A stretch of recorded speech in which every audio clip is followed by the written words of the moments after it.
maybe I won't talk too much about relationships then.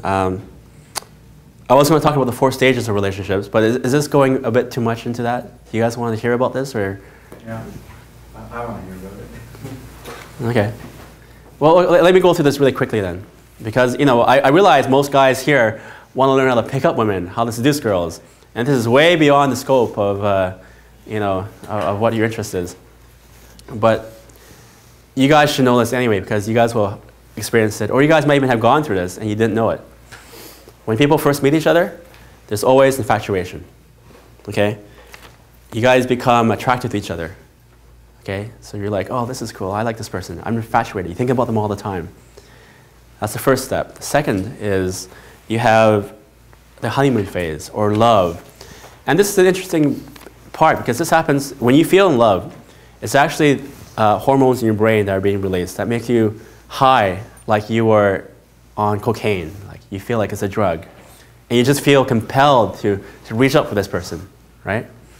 And this is called the honeymoon phase. And in this phase, you overlook these little mistakes, these little faults that the other person has. And you think this person is the greatest thing since sliced bread. What did you say? Hyper phase, did you say? The honeymoon phase. Oh, honeymoon. So you overlook all the little deal breakers that normally you wouldn't. But you'll put up with it because this person makes you feel so good, and he's the one or she's the one for you, and you're totally in love. And this will last for you anywhere from 1 month to a year, okay? But at some point when your body stops releasing this brain hormone, well, now you're in a committed relationship, okay? The R word, right? Some guys are afraid of this. They don't know, right? Well, once you're in a relationship, the dynamic changes. No longer you living your life by yourself. It's you. You have to mind her. You have to spend time with her, right? There's a whole area of relationship management that has to be covered, right? At some point, after your relationship or during your relationship, you'll have conflict. Okay? It can be actual fighting. You and her argue. Or it could be one side loses attraction and they just start disappearing. Next thing you know, you guys don't talk, right? It can be one or the other, right? Or anything in between. At this point, you guys have to decide, am I going to break up? Or are we going to resolve this and continue?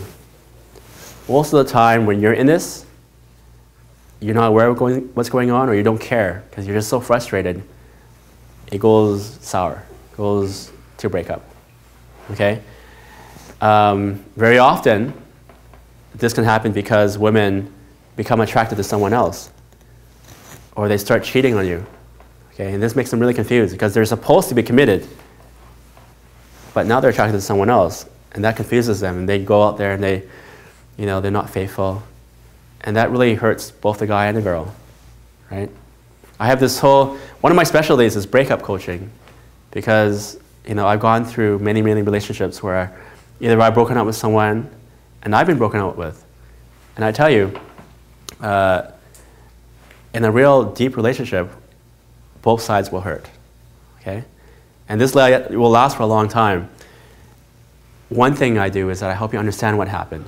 I'm not giving you answers, but once you understand what happened in your relationship and why you guys broke up and what people are feeling on both sides, they'll help you move on better. And very often you come up with your own answers. What are you supposed to do?